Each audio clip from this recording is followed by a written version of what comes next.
Ya, bismillahirrahmanirrahim. Assalamualaikum warahmatullahi wabarakatuh.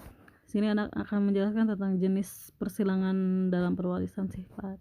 Nah, ada 3 persilangan dalam pewarisan sifat. Yang pertama itu persilangan monohibrid, yang kedua itu intermediate, dan yang ketiga itu adalah persilangan dihibrid. Kita bahas satu-satu ya tentang persilangan monohibrid. Apa itu persilangan monohibrid? Persilangan monohibrid adalah persilangan yang hanya melibatkan satu sifat beda saja. Jadi cuma satu sifat yang disilangkan. Kalau persilangan tentang warna bola mata, ya udah warna bola mata aja yang disilangkan. Bisa warna bola mata coklat disilangkan dengan warna bola mata hitam misalnya. Atau bentuk hidung, sifat bentuk hidung, satu sifat bentuk hidung itu bisa disilangkan hidung mancung dengan hidung pesek. Nah, itu namanya persilangan monohibrid. Satu sifat beda doang yang disilangkan. Nah, ini morfologi kacang kapri yang diamati oleh Mendel. Ini udah kalian tahu kan ya, udah bisa dibaca juga. Nah, langsung ke contoh soalnya aja. Jadi di sini ada contoh soal disilangkan kacang polong berbunga kuning dengan genotipnya K besar. Disilangkan dengan kacang polong berwarna hijau, genotipnya K kecil.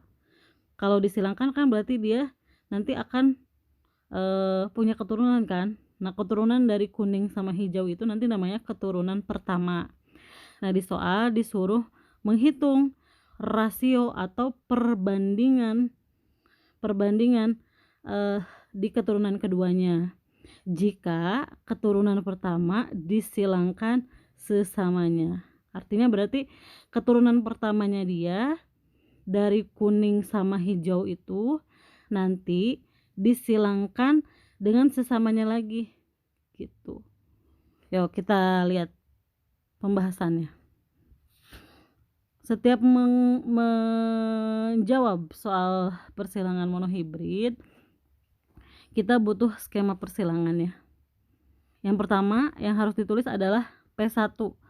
P1 itu apa? P1 itu parental atau indukan atau bapak ibunya. Nah, bisa dibilang itu.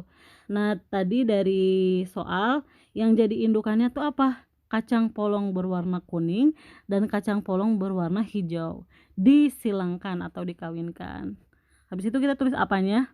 Jangan lupa tulis genotipnya. Genotip itu kan hurufnya, simbolnya, pasangan alelnya. Ada yang homozigot, heterozigot, sama ya ada homozigot sama heterozigot.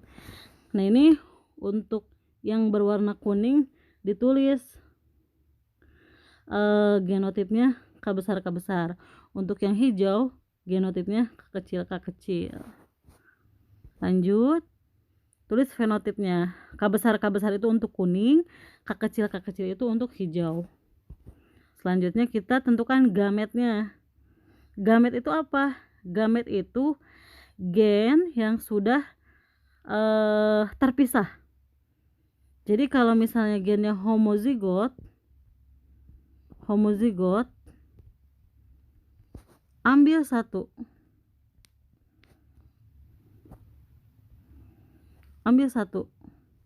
kalau heterozigot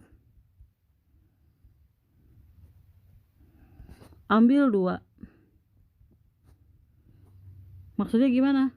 Ini kan genotipnya sama nih, homozigot, K besar, K kecil.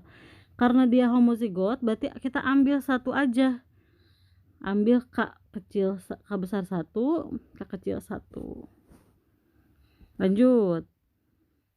Nah, dari gamet ini kita bisa tahu keturunan pertamanya K besar disilangkan dengan K kecil, hasilnya K besar K kecil dengan fenotip berwarna kuning.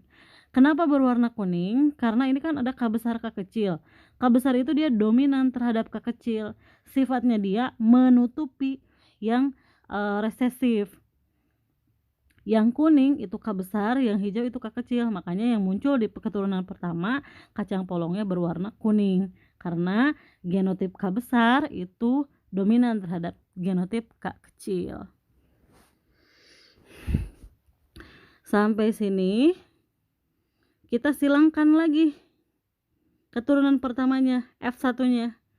Fenotipnya kacang polong berwarna kuning disilangkan dengan kacang polong berwarna kuning. Dua-duanya kuning, tapi genotipnya jadi heterozigot atau beda. Ada K besar, ada K kecil. Ya kan? Nanti fenotipnya kita tulis kuning dan kuning. Nah, di genotipnya, dua. Nah, gametnya karena dia homo heterozigot, tadi udah dibilang kalau heterozigot itu tulis dua-duanya. K besar K kecil, K besar K kecil. Ya kan? Ini disilangkan ke sini dapat ini. Ini disilangkan ke sini dapat yang ini. Ini disilangkan ke sini dapat yang ketiga. Dan yang terakhir K kecil ini. Gitu. Rasionya lihat perbandingannya. Ini nih jawaban soalnya. Rasio genotip, lihat genotip berarti ini kan K besar ada 1, K besar kecil ada 2,